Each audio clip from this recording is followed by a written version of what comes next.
Identifying and assessing the risk of the material misstatement.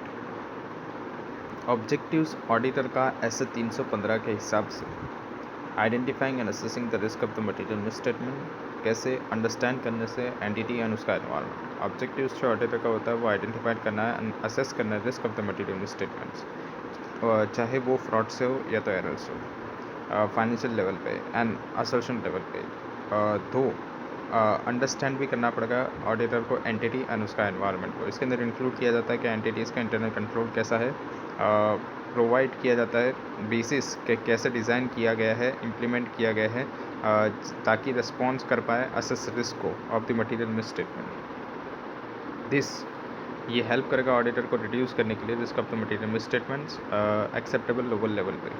Objectives of the auditor को हम understand करते हैं ऐसे 315 के डिटेल्स के अंदर। आइडेंटिफाइड एंड असेस करना risk of the material misstatement financial statement level पे, असर्शन लेवल पे for the class of the transaction account balance and disclosure. Provide किया जाता है डिज़ाइन एंड परफॉर्म करने के लिए further audit procedures. For this purpose identified करना है एंड असेस करना risk of material misstatement. Auditor को क्या करना पड़ेगा, आइडेंटिफाई करना पड़ेगा risk through out the process, मतलब पूरे प्रोसेस जब वो ऑडिट कर रहा है उसके दरमियान में उसको आइडेंटिफाई करते रहना पड़ेगा रिस्क को, ऑब्टेन करना पड़ेगा एंड अंडरस्टैंड करना पड़ेगा एंटिटी एंड उसका एनवायरनमेंट। इसके अंदर इंक्लूड किया जाता है रिलेवेंट कंट्रोल्स जो रिलेट करता है रिस्क को। कंसिडर करना है हमको class of the transactions, account balance, disclosures, financial statements के। असेस करना है, आइडेंटिफाइड करना है रिस्क को, यानी जो भी आइडेंटिफाइड रिस्क हुआ है उसको असेस करना है, इवेल्यूएट करना है कि रिलेट कर रहा है वो ज़्यादा pervasively to the financial statement, क्या वो ज़्यादा अफेक्ट कर रहा है, परवेसिव अफेक्ट कर रहा है financial statement as a whole को, एंड पोटेंशियली क्या वो अफेक्ट कर रहा है ज़्यादा असर्शन को।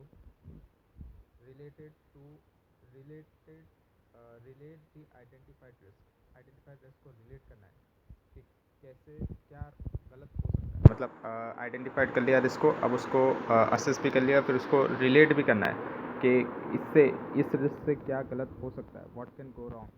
असर्शन लेवल पे जब हम लोग देख रहे हैं accounts of the relevant controls को, यानी कंट्रोल्स को जब हम लोग देख रहे हैं तब ऑडिटर इंटेंड करेगा टेस्ट, मतलब इसके बेसिस पे ऑडिटर डिसाइड करेगा कि टेस्ट कितना करना है एंड लाइकलीहुड को कंसिडर करना है ऑफ द मिसस्टेटमेंट, यानी कितना मिसस्टेटमेंट हो सकता है। इसके अंदर इंक्लूड किया जाएगा possible multiple misstatements and whether जो पोटेंशियल मिसस्टेटमेंट्स है क्या वो मैग्नीट्यूड है, मतलब कितना उसका दायरा है वो देखना है। पोटेंशियल मिसस्टेटमेंट्स यानी जो होने वाला मिसस्टेटमेंट है उसका कितना दायरा हो सकता है, जो रिजल्ट करेगा मटेरियल मिसस्टेटमेंट्स, यानी उससे कितना मटेरियल मिसस्टेटमेंट निकल के आएगा। रिस्क असेसमेंट प्रोसीजर इसको डिफाइन किया जाता है यहाँ। Audit procedures, risk assessment procedure क्या है, ऑडिट प्रोसीजर्स जो तो परफॉर्म किया जाता है ऑब्टेन करने के लिए, अंडरस्टैंड करने के लिए एंटिटी एंड उसका एनवायरनमेंट। इसके अंदर इंक्लूड किया जाता है एंटिटीज़ के इंटरनल कंट्रोल्स, ताकि आइडेंटिफाइड किया जा सके, असेस किया जा सके risk of the material misstatement, चाहे वो फ्रॉड से हो या तो एरर से हो, financial statement and assertion level पे। रिस्क असेसमेंट प्रोसीजर्स जो बेस है for identifying and assessing the risk of the material misstatements financial statements and assertion level पे। ऑडिटर परफॉर्म करता है रिस्क असेसमेंट प्रोसीजर्स, वो प्रोवाइड करता है बेसिस कैसे आइडेंटिफाइड करने से एंड असेस करने से risk of the material misstatement financial level पे, financial statements and assertion level पे। रिस्क असेसमेंट प्रोसीजर्स खुद से रिस्क असेसमेंट प्रोसीजर्स खुद से हाउएवर, लेकिन वो प्रोवाइड नहीं कर पाते, रिस्क असेसमेंट प्रोसीजर खुद से प्रोवाइड नहीं कर पाते sufficient and appropriate audit evidence on which base the audit opinion, जिसके ऊपर ऑडिट ओपिनियन बेस करता है, यानी रिस्क असेसमेंट प्रोसीजर लगा के रिस्क असेसमेंट प्रोसीजर से भी sufficient and appropriate audit evidence नहीं मिलता है, जो जिसके बेस पे ऑडिट ओपिनियन प्राप्त किया जाता है, बनाया जाता है। इन्फॉर्मेशन से भी ऑब्टेन किया जाता है परफॉर्म करने के लिए रिस्क असेसमेंट प्रोसीजर को यूज़ किया जाता है एज एन ऑडिट एविडेंस। जो भी इन्फॉर्मेशन ऑब्टेन किया जाता है परफॉर्म करने के लिए risk assessment procedures and related activities उसको यूज़ किया जाता है ऑडिट एविडेंस के तौर पर, ताकि सपोर्ट कर पाए assessment of the risk of the material misstatements. In addition उसके अलावा ऑडिटर ऑब्टेन करता है audit evidence class of the transactions, account balance and disclosure के लिए एंड रिलेटेड असर्शंस के लिए अबाउट द ऑपरेटिंग इफेक्टिव, क्या कंट्रोल्स ऑपरेट कर रहे हैं effectively even though such procedures were not specifically plan, इसको स्पेसिफिकली प्लान नहीं किया गया था एज सब्सटेंटिव प्रोसीजर्स या तो as a test of control. Auditor choose करता है परफॉर्म करने के लिए सब्सटेंटिव प्रोसीजर या तो टेस्ट ऑफ द कंट्रोल, जो test of the control concurrently with the risk assessment, यानी जैसे जैसे रिस्क असेस होते जाता है वैसे वैसे ऑडिटर अपना चूज़ करता जाता है कि सब्सटेंटिव प्रोसीजर लगाना है, टेस्ट ऑफ कंट्रोल लगाना है, because it is efficient to do so, क्योंकि ये करना ज़रूरी होता है, इससे एफिशिएंसी आती है। The risk of the assist include both, risk of the assist के अंदर दोनों आता है, ड्यू टू द एरर या तो ड्यू टू फ्रॉड की वजह से, दोनों कवर्ड होता है बाय द एसेस। हाउएवर लेकिन सिग्निफिकेंट जो होता है फ्रॉड फर्दर रिक्वायरमेंट जिसके अंदर होती है गाइडेंस के अंदर, वो इंक्लूड किया जाता है ऐसे 240 के अंदर, यानी फ्रॉड को हम लोग ऐसे 240 के अंदर गाइडेंस नोट के थ्रू हम लोग देखते हैं। ऑडिटर रिस्पॉन्सिबिलिटी जो होती है relating to the fraud in audited financial statements, ऐसे 240 का ये नाम है। In relation to the risk assessment procedures and related activities obtain करना है इंफॉर्मेशन जो कि यूज किया जाएगा आइडेंटिफाइड करने के लिए risk of the material misstatements fraud की वजह से। इसको भी डिटेल में डिस्कस करेंगे चैप्टर 5 के अंदर। इंक्लूड करते हैं रिस्क ऑफ द, इंक्लूड किया जाता है, क्या इंक्लूड किया जाता है रिस्क असेसमेंट प्रोसीजर्स के अंदर। तो रिस्क असेसमेंट प्रोसीजर्स के अंदर इंक्लूड किया जाता है inquiries of the management and others के साथ, जो कि एंटिटीज़ के अंदर है उनके साथ जो भी इंक्वायरीज की गई है, who in the who in the auditor's judgment may have the information is likely to assist in the identify, जिससे ऑडिटर को लगता है, ऑडिटर का जजमेंट से उस ऑडिटर को लगता है कि इनसे इंफॉर्मेशन जो है वो असिस्ट की जा सकती है आइडेंटिफाइड करने के लिए risk of the material misstatement fraud या तो एरर की वजह से। Analytical procedure, observations and inspections, inquiries of the management and other within the entities, information जो भी ऑब्टेन किया जाता है ऑडिटर की इंक्वायरी से, फ्रॉम किससे, मैनेजमेंट से एंड दोस्त जो भी रिस्पॉन्सिबल हैं फाइनेंशियल रिपोर्टिंग के लिए। हाउएवर लेकिन जो ऑडिटर होता है वो ऑब्टेन करता है इंफॉर्मेशंस या तो डिफरेंट पर्सपेक्टिव्स आइडेंटिफाइड करने के लिए risk of the material statement, यानी इंक्वायरी की जाती है मैनेजमेंट से एंड अदर जो भी एंटिटीज़ के अंदर है उससे उसको क्या मिलता है ऑडिटर को क्या मिलता है, एविडेंस मिलता है और आइडेंटिफाइड कर ऑडिटर को क्या आइडेंटिफाई, और फिर उससे क्या होता है उसको आइडेंटिफाई कर पाता है वो रिस्क किसका, मटेरियल में स्टेटमेंट्स का, कैसे इंक्वायरी करके जो भी अदर्स हैं within the entities and other employees से different level of the authorities के। एग्जांपल के तौर पे इंक्वायरीज डायरेक्ट की जाती हैं those charge with the governance, मतलब इंक्वायरीज जो की जाती है दोस्त चार्ज विद द गवर्नेंस से, वो हेल्प करता है ऑडिटर को अंडरस्टैंड करने के लिए एंटिटी जहाँ पर फाइनेंशियल स्टेटमेंट प्रिपेयर किए गए हैं। इंक्वायरीज होती है इंटरनल ऑडिट पर्सनल से, यानी इंक्वायरीज करता है ऑडिटर डायरेक्टली किससे, इंटरनल ऑडिट पर्सनल से, मतलब इंटरनल ऑडिटर से। वो प्रोवाइड करता है इंफॉर्मेशन के इंटरनल ऑडिट प्रोसीजर्स जो भी परफॉर्म की गई थी ड्यूरिंग द ईयर, उसको कैसे डिज़ाइन किया गया था एंड कितनी इफ़ेक्टिव हुई थी वो, एंड कितने इफ़ेक्टिव हैं इंटरनल कंट्रोल्स एंटिटीज़ के, and whether management satisfactory respond करती है अगर कुछ भी फाइंडिंग होता है, इंटरनल ऑडिटर कुछ भी फाइंड करता है तो मैनेजमेंट उसका कैसा रिस्पॉन्स करती है दिस फ्रॉम दिस प्रोसीजर्स, यानी ये प्रोसीजर लगा के जो भी फाइंडिंग होता है उसका मैनेजमेंट कैसे सेटिस्फैक्टरी रिस्पॉन्ड करती है या नहीं करती। इंक्वायरीज ऑफ द एम्प्लॉयज़ से इंक्वायरीज की जाती है, इसके अंदर इन्वॉल्व किया जाता है initiating, processing and recording the complex और अनयूजुअल ट्रांजेक्शन, कैसे एम्प्लॉयज़ प्रोसेस करते हैं, रिकॉर्ड करते हैं, इनिशिएट करते हैं कॉम्प्लेक्स या तो अनयूजुअल ट्रांजेक्शन को। ये हेल्प करता है ऑडिटर को इवेल्युएट करने में अप्रोप्रिएटनेस के, कितना अप्रोप्रिएटली सिलेक्शंस होता है एंड एप्लीकेशंस होता है सर्टेन अकाउंटिंग पॉलिसीज़ का। इंक्वायरी करता है डायरेक्टेड टुवर्ड्स किसको, किसके किससे इंक्वायरी करता है? इन हाउस लीगल काउंसिल से। ये प्रोवाइड करते हैं इन्फॉर्मेशंस ऐसे मैटर्स की। कौन से मैटर्स होते हैं इसके अंदर? Litigations, compliance with the laws, regulations, knowledge of the fraud या तो सस्पेक्टेड फ्रॉड जो अफेक्ट करता है एंटिटीज़, जो अफेक्ट करेगा एंटिटी को, warranties, post sales obligations, arrangements.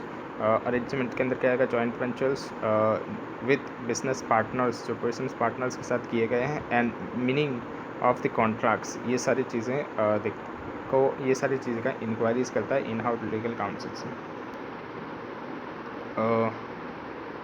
उसके बाद आएगा inquiries direct towards the marketing. Marketing या तो सेल्स पर्सनल से इंक्वायरीज करता है जो प्रोवाइड करता है informations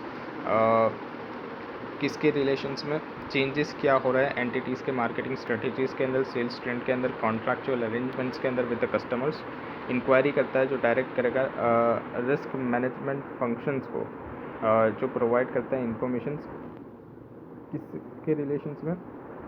operational and regulatory risk से जुड़े हुए होते हैं जो अफेक्ट करेगा फाइनेंशियल रिपोर्टिंग को। इंक्वायरी डायरेक्ट करता है, इन्फॉर्म करना है सिस्टम पर्सनल को, जो प्रोवाइड करेगा information about the system change. जो भी सिस्टम चेंज हुई है वो पता लगेगी, या तो कंट्रोल्स जो भी फेलियर्स हैं वो भी ऑडिटर को पता पड़ जाएगी इससे, या तो अदर इंफॉर्मेशन सिस्टम जो रिलेट करेंगे रिस्क को।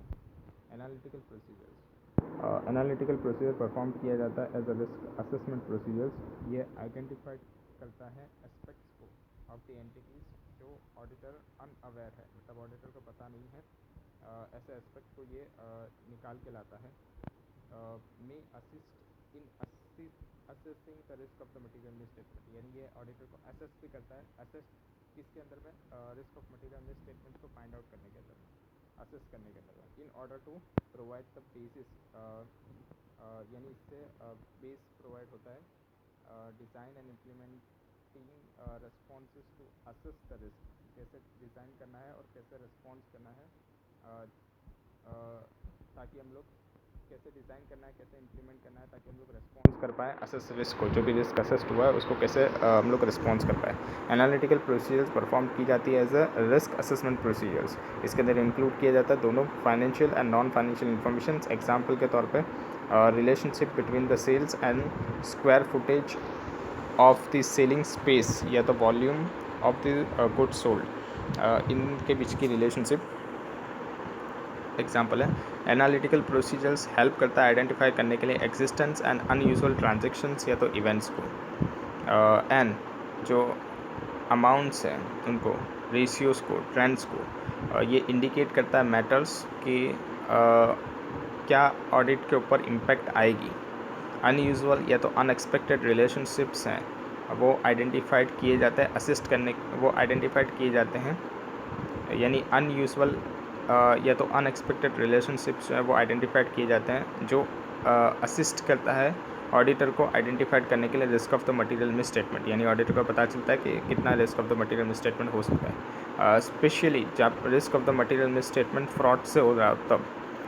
हाउएवर सच एनालिटिकल प्रोसीजर्स यूज करते हैं डेटा एग्रीगेट्स हाई लेवल पे, यानी सिचुएशन जहाँ पर एनालिटिकल प्रोसीजर परफॉर्म की जाती है as a risk assessment procedures, जिसके रिज़ल्ट से जो एनालिटिकल प्रोसीजर्स है वो देते हैं ब्रॉड इनिशियल इंडिकेशंस के मटेरियल मिसस्टेटमेंट एग्जिस्ट कर रहे हैं। इन सच ए केस, इस केस के अंदर कंसिडर किया जाता है अदर इन्फॉर्मेशंस को, जो कि गैदर की जाती है जब आइडेंटिफाइड किया जाता है risk of the material misstatements को, टुगेदर विद द रिजल्ट के साथ ऑफ सच एनालिटिकल प्रोसीजर्स। ये असिस्ट करता है ऑडिटर को अंडरस्टैंड करने के लिए, इवेल्यूएट करने के रिस्क के कितना अंडरस्टैंड करने के लिए, इवेल्यूएट करने के result of the analytical procedure के कैसा रिजल्ट निकला है एनालिटिकल प्रोसीजर से। Observation and inspections, observation and inspection support करता है inquiries of the management and others से, यानी मैनेजमेंट सपोर्ट करता है ये इंक्वायरीज ऑफ द मैनेजमेंट की इंक्वायरीज़ करने से एंड अदर्स की इंक्वायरीज़ करने से ऑब्जर्वेशन एंड इंस्पेक्शंस जो है वो सपोर्ट करता है, यानी इनकी इंक्वायरीज़ करके हम लोग को पता चलती है थिंग्स। ये प्रोवाइड करता है informations about the entities and उसकी एनवायरनमेंट। एग्जांपल के तौर पे example of the audit procedures के अंदर इंक्लूड किया जाता है ऑब्जर्वेशन या तो इंस्पेक्शंस फॉलोइंग का एंटिटीज़ के ऑपरेशंस का ऑब्जर्वेशंस इंस्पेक्शन किया जाता है. डॉक्यूमेंट्स में क्या क्या आएगा? Business plans and the strategies, records, internal control manuals, इन सब का हम लोग क्या करते हैं? ऑब्जर्वेशंस एंड इंस्पेक्शंस करते हैं.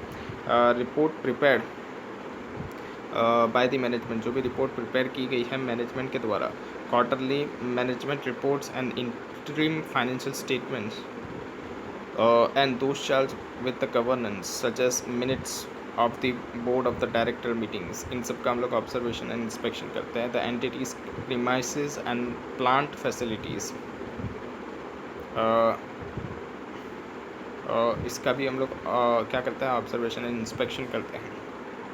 Understanding of the entities a continuous process. Entities को अंडरस्टैंड करना है, वो एक कंटिन्यूस प्रोसेस है. ये कंटिन्यूस डायनामिक प्रोसेस है of gathering, updating and analysing informations throughout the audit, पूरे ऑडिट के दरमियान में. अंडरस्टैंड करना है, एस्टैब्लिश करना है frame of reference with the auditors plans the audit and exercise the professional judgement throughout the audit. For example, यानी establish करना है क्या? एक फ्रेम को जहाँ पर ऑडिटर प्लान करेगा, ऑडिट को एक्सरसाइज करेगा, उसके प्रोफेशनल जजमेंट को पूरे ऑडिट के दरमियान में. एग्जांपल के तौर पे जब असेस किया जाता है risk of the material miss statement, financial statements, risk of the material miss statements of the financial statements, यानी जब हम लोग असेस कर रहे हैं रिस्क मटेरियल मिस स्टेटमेंट्स का फाइनेंशियल स्टेटमेंट के फाइनेंशियल स्टेटमेंट में, तब हमको क्या करना पड़ता है? अंडरस्टैंड करना पड़ता है एंटिटीज़ को. तब हमको पता चलती है कि ऑडिट कितना ऑडिट प्लान हमको करना है, एक्सरसाइज कैसे करना है, हमको प्रोफेशनल जजमेंट कितना लगाना है, वो सब हमको पता चलती है यहाँ से. डिटरमाइन करना है मटेरियलिटी इन अकॉर्डेंस विद ऐसे 320, मटेरियलिटी कितना मटेरियल चीज़ है वो भी हमको पता चलती है. कंसिडर करना है appropriateness of the selections and plan and applications of the accounting policies. Identified करना है एरियाज जहाँ पर स्पेशल ऑडिट कंसिडरेशंस ज़रूरी होता है. एग्जाम्पल के तौर पर related party relationship, appropriateness of the management use of the going concern assumptions, कितना मैनेजमेंट का गोइंग कंसर्न अजम्पशंस वैलिड है, अप्रोप्रिएट है, या तो कंसिडर करना है business purpose of the transactions. Develop करना है एक्सपेक्टेशंस फॉर द यूज़, जब परफॉर्म करेंगे हम लोग एनालिटिकल प्रोसीजर. इवेल्युएट करना है sufficient and appropriate audit evidence जो कि ऑब्टेन किया गया है, such as the appropriateness of the assumptions and management oral and written representations.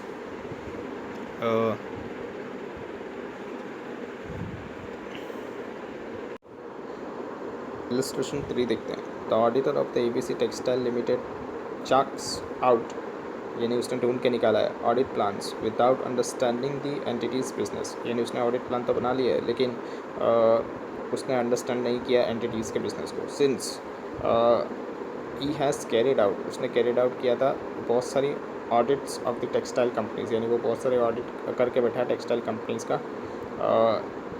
उसको ऐसा लग रहा है कि कोई ज़रूरत नहीं है अंडरस्टैंड करने के लिए nature of the business ABC limited का. एडवाइस कीजिए ऑडिटर को कि कैसे वो प्रोसीड करेगा. Obtaining and understanding the entities and it's environment, understanding obtain करनी है एंटिटीज़ एंड उसके एनवायरनमेंट की. इसके अंदर इंक्लूड किया जाता है एंटिटीज़ का इंटरनल कंट्रोल, यहाँ पर रेफ़र किया जाता है अंडरस्टैंडिंग ऑफ द एंटिटीज़. वो एक कंटिन्यूस डायनामिक प्रोसेस है जहाँ पर गैदर किया जाता है, अपडेट किया जाता है, एनालाइज किया जाता है इन्फॉर्मेशंस को पूरे ऑडिट के दरमियान में. ऑडिटर प्रोसीड करेगा अकॉर्डिंगली, मतलब ऐसे ही ऑडिटर प्रोसीड करेगा, यानी थ्रू आउट द ऑडिट वो क्या करेगा? एंटिटीज़ एंड उसके एनवायरनमेंट को अंडरस्टैंड करेगा. Illustration 4, while auditing the books of the accounts of the Heavy Material Limited for the financial year 2021, a team member, एक टीम मेंबर जो था of the auditor of the Heavy Material Limited, उसने कोई inclinations नहीं किया है towards understanding the business. यानी business को उसने अंडरस्टैंड नहीं किया गया। एंड जब business environment of the above mention company, और बिजनेस एनवायरनमेंट भी उसको पता नहीं है, उसने अंडरस्टैंड नहीं किया है बिजनेस एनवायरनमेंट को भी। इज़ द अप्रोच, क्या ये अप्रोच जो टीम मेंबर का है auditor of the heavy material limited का, वो करेक्ट है या इनकरेक्ट है? रीजन के साथ बताइए आपका answer. The approach of the team members of the auditor heavy material limited incorrect है, क्योंकि अंडरस्टैंड करना है बिज़नेस को एंड बिज़नेस की एनवायरनमेंट को ऑफ द कंपनी जिसका वो ऑडिट कर रहा है, वो बहुत ही इंपॉर्टेंट होता है। ये हेल्प करता है प्लान करने के लिए ऑडिट एंड आइडेंटिफाइड करने के लिए एरियाज जो रिक्वायर्ड होता है, जहाँ पर हमको स्पेशल अटेंशन देने का रिक्वायरमेंट होता है ऑडिट के दरमियान में, जब हम लोग ऑडिट कर रहे हैं कंपनी का उसके दरमियान। The required understanding of the entities and it's environment include the entities internal control, इसके अंदर इंक्लूड किया जाता है एंटिटीज़ का इंटरनल कंट्रोल। ऑडिटर ऑब्टेन करता है अंडरस्टैंडिंग ऑफ द फॉलोइंग, क्या क्या अंडरस्टैंडिंग लेता है वो?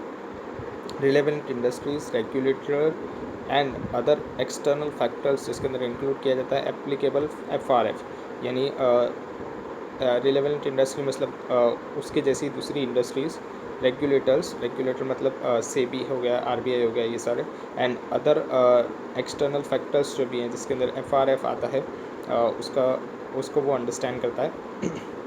नेचर ऑफ द एंटिटीज़ के अंदर इंक्लूड किया जाता है उसका operations, ownership, governing structures, type of the investment जो एंटिटीज़ करके बैठी है या तो वो प्लान कर रही है, इसके अंदर इंक्लूड किया जाता है इन्वेस्टमेंट अगर कोई स्पेशल पर्पस एंटिटीज़ के अंदर किया गया है, and by the way of the entities structures, कैसा एंटिटीज़ का स्ट्रक्चर है एंड कैसे उसको फाइनेंस किया गया है, ये एनेबल करेगा ऑडिटर को अंडरस्टैंड करने के लिए classes of the transactions, account balance, disclosures जो एक्सपेक्ट किया जाता है इन द फाइनेंशियल स्टेटमेंट, यानी उसको पता चल जाएगा कि कौन से क्लास के ट्रांजेक्शन, अकाउंट बैलेंस या तो डिस्क्लोजर होंगे फाइनेंशियल स्टेटमेंट के अंदर। एंटिटीज़ का selections and applications of the accounting policies, इसके अंदर इंक्लूड किया जाता है रीजंस के साथ कि क्यों चेंजेस किया गया है।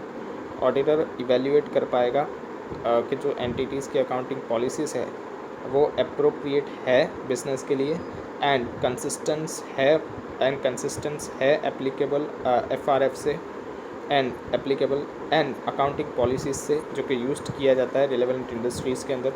एंटिटीज़ का ऑब्जेक्टिव्स एंड उसकी स्ट्रेटजीज एंड दोस्त जो रिलेट करेंगे बिजनेस रिस्क को, जिसके रिजल्ट से risk of the material misstatement हो सकता है। The measurement and the review entities के फाइनेंशियल परफॉर्मेंस का, यानी एंटिटीज़ कैसे फाइनेंशियली परफॉर्म कर रही है उसका मेजर्स और रिव्यू भी पता पड़ेगी हमको, उसको भी अंडरस्टैंड करना पड़ेगा, उसका भी अंडरस्टैंडिंग हमको मिलेगा। मतलब इलस्ट्रेशन 5 देखते हैं। प्रिंस ब्लैंकेट्स एंगेज कर रही है in the business of the blankets, उसका major portions of the sales जो है वो इंटरनेट से आ रहा है। एडवाइस करके बताइए ऑडिटर को कि कैसे वो प्रोसीड करेगा इस रिगार्डिंग के अंदर, किस रिगार्डिंग के अंदर कि कैसे वो अंडरस्टैंड करेगा एंटिटीज़ एंड उसके एनवायरनमेंट को। जब अंडरस्टैंडिंग होती है एंटिटीज़ एंड उसके एनवायरनमेंट की कि जो सेल्स है वो इंटरनेट से आ रहा है, तो जो इंटरनेट सेल्स है वो प्रिसीव किया जाता है रिस्की एरियाज़, मतलब ये बहुत ही रिस्की एरियाज़ होता है ऑडिटर के लिए एंड दरबार, इसलिए उसको सब्सटेंटिव टाइम इसके ऊपर स्पेंड करना पड़ता है एंड इसके लिए इसको सब्सटेंटिव टाइम स्पेंड करना पड़ता है एंड एक्सटेंसिव ऑडिट प्रोसीजर्स भी इसके अंदर लगानी पड़ती है उसको। इंटरनल कंट्रोल देखते हैं मीनिंग ऐसा 315 identifying and assessing the risk of the material misstatement through understanding entities and उसका एनवायरनमेंट, ये इसका नाम है। इंटरनल कंट्रोल्स को डिफाइन किया गया है प्रोसेस जो कि डिज़ाइन, इम्प्लीमेंट एंड मेंटेन की जाती है those charge with the governance के द्वारा, मैनेजमेंट के द्वारा एंड अदर पर्सनल जो प्रोवाइड करेंगे रीजनेबल अश्योरेंस के अचीव हो रहा है एंटिटीज़ के objectives with regarding to reliabilities of the financial reporting, effectiveness यानी फाइनेंशियल रिपोर्टिंग रिलायबल है, इफ़ेक्टिव है, एफिशिएंट है, एफिशिएंटली वो ऑपरेट कर रही है, सेफगार्ड हो रहा है एसेट्स का एंड कंप्लायंस भी हो रहा है एप्लीकेबल लॉस रेगुलेशंस का। जो टर्म्स है कंट्रोल वो रेफ़र करता है कोई एस्पेक्ट्स ऑफ एक या तो एक से ज़्यादा कंपोनेंट्स, एनी एस्पेक्ट्स, जो टर्म है कंट्रोल वो रेफ़र करता है एनी एस्पेक्ट्स, मतलब कोई भी एस्पेक्ट्स जो एक या तो एक से ज़्यादा components of the internal control से बना हुआ होता है। एनी एस्पेक्ट्स जो एक या तो एक से ज़्यादा components of the internal control हैं। ऑब्जेक्टिव्स क्या होता है इंटरनल कंट्रोल्स का? ट्रांजैक्शंस एग्जीक्यूट किए जाते हैं in accordance with the management and general या तो स्पेसिफिक ऑथोराइजेशंस, यानी मैनेजमेंट के ऑथोराइजेशंस के बिना ट्रांजैक्शंस एग्जीक्यूट नहीं हो पाएंगे। सारे ट्रांजैक्शंस जो है वो प्रॉम्प्टली रिकॉर्ड किए गए, मतलब पहले से रिकॉर्ड किए गए हैं, वो करेक्ट अमाउंट पे हैं, अप्रोप्रिएट अकाउंट्स के अंदर उनका रिकॉर्डिंग किया गया है। अकाउंट जो अकाउंटिंग पीरियड था उसी अकाउंटिंग पीरियड के अंदर उसको रिकॉर्ड किया गया है। एग्जीक्यूट एंड ये परमिट भी करता है preparations of the financial statement, मतलब इसी से हम लोग फाइनेंशियल स्टेटमेंट बनाते हैं। FRF with framework of the recognise accounting policies and practices, मतलब FRF के हिसाब से ही बनता है। एंड रिलेवेंट स्टैट्यूटरी रिक्वायरमेंट अगर कोई है उसको भी फॉलो किया गया है। एंड मेंटेन किया गया है अकाउंटेबिलिटी ऑफ द एसेट्स, मतलब सारे एसेट्स की अकाउंटेबिलिटी भी मेंटेन की गई है। एसेट्स को सेफगार्ड करता है अनऑथराइज एक्सेस से, यूज़ या तो डिस्पोजिशन से। एंड जो रिकॉर्डेड एसेट्स है वो कंपेयर की जाती है एग्जिस्टिंग एसेट्स के साथ रीजनेबल इंटरवल पे। एंड अप्रोप्रिएट एक्शंस भी लिया जाता है अगर कोई डिफरेंसेस निकलता है तो। एंटिटीज़ का इंटरनल कंट्रोल, ऑडिटर ऑब्टेन करता है अंडरस्टैंडिंग इंटरनल कंट्रोल को लेकर। Although most of the controls, ज़्यादातर जितने भी कंट्रोल होते हैं वो रिलेवेंट होते हैं ऑडिट से, मतलब ऑडिट से रिलेवेंट होता है वो, मतलब ऑडिटर उनका चेक करता ही है, वो उन कंट्रोल्स को चेक करता ही है। Are likely to relate to the financial reporting, क्योंकि वो फाइनेंशियल रिपोर्टिंग से ही जुड़े हुए होते हैं। नॉट ऑल द कंट्रोल, सारे कंट्रोल नहीं, लेकिन जो फाइनेंशियल रिपोर्टिंग से जुड़े हुए कंट्रोल्स हैं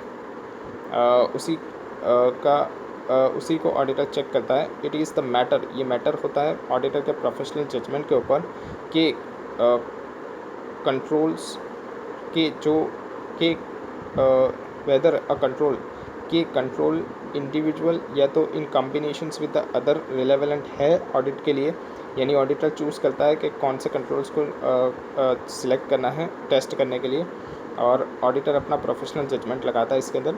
benefits of understanding the internal control, क्या बेनिफिट होते हैं अगर हम लोग अंडरस्टैंड कर लेते हैं इंटरनल कंट्रोल को? तो ये असिस्ट करता है ऑडिटर को आइडेंटिफाइड करने के लिए type of potential miss statements के क्या मिस स्टेटमेंट हो सकती है, आइडेंटिफाइंग फैक्टर्स जो अफेक्ट करता है risk of the material miss statements. And मतलब आइडेंटिफाइड भी किया जा सकता है फैक्टर्स जो अफेक्ट करके risk of the material miss statement. Design and nature timing of the expanse of the further audit procedure, मतलब उसको फर्दर ऑडिट प्रोसीजर का कितना लगानी पड़ेगी वो भी उसको पता चल जाएगा। नेचर टाइमिंग एंड एक्सटेंट भी पता चल जाएगी फर्दर ऑडिट प्रोसीजर्स की। इलस्ट्रेशन 6 देखते हैं। ऑडिटर GR & एसोसिएट्स अपॉइंट कर रहा है audit of the P&G limited, अब मैन्युफैक्चरिंग कंपनी है जो एंगेज्ड है मैन्युफैक्चरिंग के लिए ऑफ वेरियस फूड आइटम्स। जब प्लानिंग किया जा रहा है ऑडिट, तो ऑडिटर ये नहीं सोच रहा है कि ज़रूरी है अंडरस्टैंड करने के लिए इंटरनल कंट्रोल, यानी वो ये नहीं सोच रहा है कि कितना ज़रूरी है अंडरस्टैंड करने के लिए इंटरनल कंट्रोल। एडवाइस कीजिए ऑडिटर को इस रिगार्ड के अंदर। ऑडिटर को ऑब्टेन करना पड़ेगा अंडरस्टैंडिंग इंटरनल कंट्रोल्स का जब वो ऑडिट कर रहा है।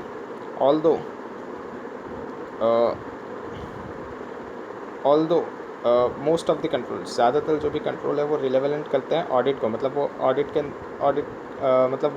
जितने भी ज़्यादा कंट्रोल्स हैं, ज़्यादातर कंट्रोल्स जो भी होते हैं वो ऑडिट के अंदर आ ही जाते हैं, मतलब उनका ऑडिट करना ही पड़ता है। Are likely to relate to the financial reporting, वो फाइनेंशियल रिपोर्टिंग से ही जुड़े हुए होते हैं, इसलिए उनका ऑडिटिंग होता ही है, ऑडिटर चेक करता ही है। नॉट ऑल द कंट्रोल्स, सारे कंट्रोल्स नहीं, लेकिन जो रिलेवेंट है फाइनेंशियल रिपोर्टिंग से वो रिलेवेंट होते हैं ऑडिट के अंदर भी। ये मैटर होता है ऑडिटर का प्रोफेशनल जजमेंट के ऊपर, मतलब ऑडिटर का प्रोफेशनल जजमेंट लगता है यहाँ पर कि कौन से कंट्रोल्स इंडिविजुअली या तो कॉम्बिनेशंस के अंदर विद द अदर्स रिलेवेंट है ऑडिट के अंदर। इलस्ट्रेशन 7 देखते हैं. Team members of the auditor of the simply and easy limited, वो इस व्यू के अंदर है अंडरस्टैंड करने के लिए internal control of the company के वो हेल्प नहीं करते. मतलब इंटरनल कंट्रोल्स को अंडरस्टैंड कर लेने से हमको कोई हेल्प नहीं मिलेगी कोई भी मैनर के अंदर जब हम लोग ऑडिट प्रोसीजर्स कर रहे हैं वाइल कंडक्टिंग एन ऑडिट. तो जो व्यू है team members of the auditor का वो इनकरेक्ट है, क्योंकि understanding internal control of the company की हेल्प करता है ऑडिटर को एंड टीम मेंबर को डिज़ाइन करने के लिए nature timing and expanse of the audit procedures जो कि अप्लाइड किया जाएगा जब हम लोग कंडक्ट कर रहे हैं ऑडिट ऑफ द कंपनी. यानी फर्दर ऑडिट प्रोसीजर्स जो भी लगानी होगी उसका नेचर टाइमिंग एंड एक्सटेंड हमको पता चल जाएगी कि कितना हमको करना पड़ेगा further audit procedure. Study of the various aspects of the internal control, उसको डिवाइड किया गया है 4 सेक्शंस के अंदर. पहला सेक्शन देखते हैं general natures and characteristics of the internal control. Purpose of the internal controls, internal controls को डिज़ाइन किया जाता है, इम्प्लीमेंट किया जाता है एंड मेंटेन किया जाता है एड्रेस करने के लिए, आइडेंटिफाइड करने के लिए बिजनेस रिस्क को जो कि है अचीव करने के लिए ऑफ एनी एंटिटीज़ ऑब्जेक्टिव्स जो कि थ्रेटन करेगा, मतलब जो कि रोकेगा किसको अचीव करने के लिए एंटिटीज़ को अपना ऑब्जेक्टिव्स को अचीव करने से.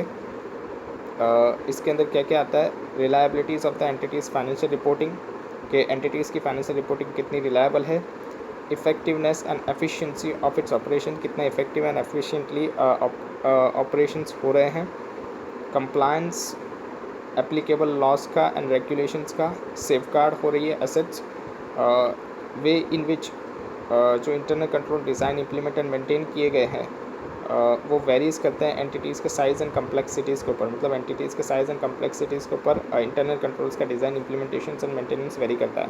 Limitations of the internal control, internal control provide करते हैं रीजनेबल अश्योरेंस. इंटरनल कंट्रोल्स जो है वो नो मैटर, मतलब इंटरनल कंट्रोल्स कितने भी इफ़ेक्टिव क्यों ना हो लेकिन वो रीजनेबल अश्योरेंस ही प्रोवाइड करते हैं अचीव करने के लिए एंटिटीज़ का financial reporting objectives. Likely achievements जो होता है वो अफेक्ट करता है by the inherent limitations of the internal control. यानी जो एंटिटीज़ का अचीवमेंट्स होता है ऑब्जेक्टिव्स का वो अफेक्ट होता है किससे, inherent limitations of the internal control से. मतलब इनहेरेंट लिमिटेशंस है इंटरनल कंट्रोल्स के अंदर, उससे एंटिटीज़ का ऑब्जेक्टिव्स जो होता है अचीवमेंट्स करने का वो अफेक्ट हो जाता है. Human judgement in decision making relate करता है ये ह्यूमन जजमेंट से. रियलिटीज़ जो होती है ह्यूमन जजमेंट की डिसीजन मेकिंग के अंदर, मतलब जो ह्यूमन जजमेंट लगता है डिसीजन मेकिंग के अंदर हो सकता है उसके अंदर फॉल्ट हो एंड वो ब्रेक डाउन कर दे इंटरनल कंट्रोल्स को.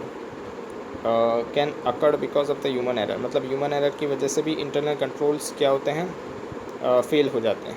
एग्जांपल के अंदर देयर में be the error in designing, यानी इंटरनल कंट्रोल्स का जो डिज़ाइन किया गया है उसके अंदर ही एरर है, या तो चेंज है कंट्रोल के अंदर, मतलब कंट्रोल्स के अंदर चेंज किया जा रहा है ह्यूमंस के द्वारा, तो उसके अंदर भी हमारा क्या हो जाएगा इंटरनल कंट्रोल्स जो है वो फेल हो जाएगा. यहाँ पर लिमिटेशंस आ जाएगी इंटरनल कंट्रोल.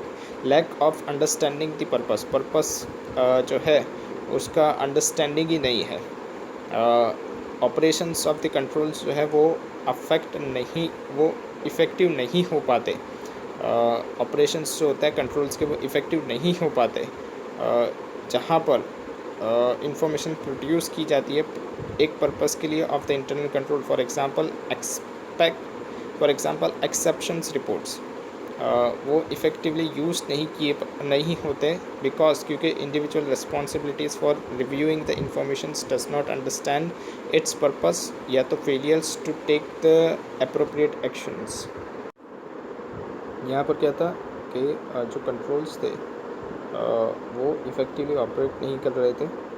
जब भी इंफॉर्मेशंस प्रोवाइड की जा रही थी पर्पस के लिए इंटरनल कंट्रोल्स के लिए, तो वो इफ़ेक्टिव नहीं थी, वो इफ़ेक्टिवली यूज़ नहीं की गई थी क्योंकि इंडिविजुअल्स जो रिस्पॉन्सिबल थे उसको रिव्यू करने के लिए किसको, इंफॉर्मेशंस को, वो उसको अंडरस्टैंड ही नहीं कर पाए कि वो किस पर्पस के लिए वो इंफॉर्मेशंस दी गई है,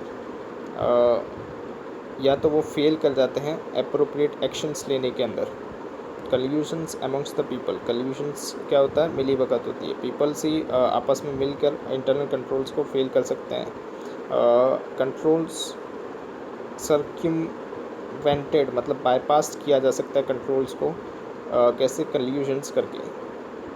दो से ज़्यादा पीपल मिलकर ये कर सकते हैं, या तो इनअप्रोप्रिएटनेस ऑफ द मैनेजमेंट, अगर मैनेजमेंट चाहे तो ओवरराइड कर सकती है इंटरनल कंट्रोल्स को। फॉर एग्जांपल मैनेजमेंट एंटर कर देगी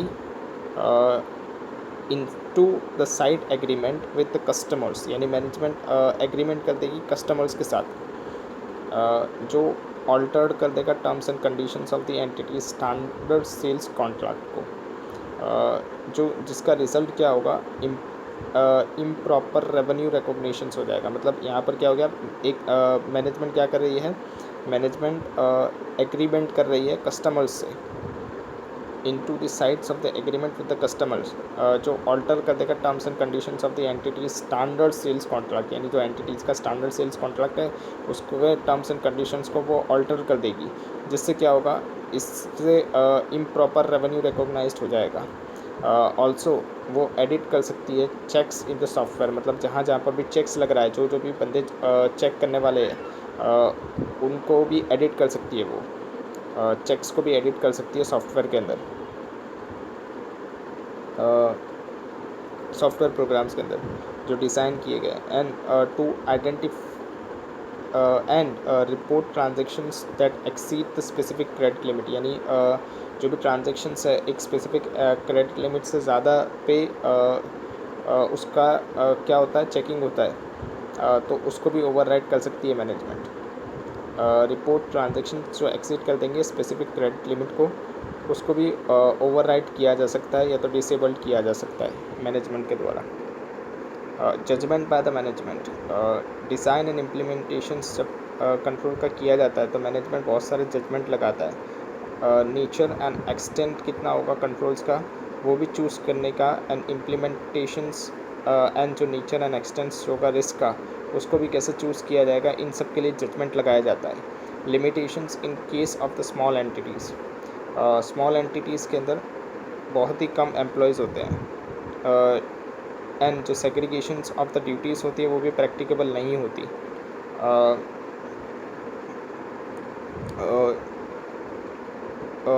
जो स्मॉल ओनर्स होता है, जो स्मॉल ओनर होता है वही मैनेज कर रहा होता है एंटिटीज़ को, वही मैनेजर भी होता है, मतलब ऑनर ही मैनेजर होता है, एंड वो एक्सरसाइज नहीं कर पाता है effective oversight than the large entities, और वो इतना सक्षम भी नहीं होता कि वो एक्सरसाइज कर पाए, मतलब ध्यान रख पाए जैसा लार्ज एंटिटीज़ के अंदर होता है वैसा।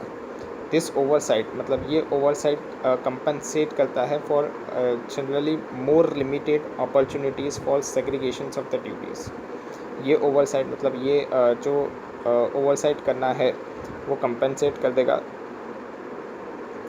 मोर लिमिटेड अपॉर्चुनिटीज़ को, यानी अपॉर्चुनिटीज़ को कंपनसेट कर देगा, सेग्रीगेशंस ऑफ द ड्यूटीज़ नहीं हो पाएगी यहाँ पर। ऑन दी अदर एंड पर देखें तो ओनर जो मैनेजर है वो ज़्यादा ओवरराइड कर सकता है कंट्रोल्स को, क्योंकि जो सिस्टम है इंटरनल कंट्रोल्स की वो लेस स्ट्रक्चर्ड होती है, मतलब यहाँ पर बहुत बड़ी बड़ी सिस्टम्स नहीं लगाई जाती, यहाँ पर छोटी सिस्टम्स होती है, इसलिए वो ओवरराइड कर सकता है इजीली जो ओनर है मैनेजर है वो। ये टेकन किया जाता है, ये इसको अकाउंट्स में लिया जाता है बाय द ऑडिटर, मतलब इसको देखा जाता है ऑडिटर के द्वारा जब वो आइडेंटिफाइड कर रहा होता है risk of the material misstatement due to fraud.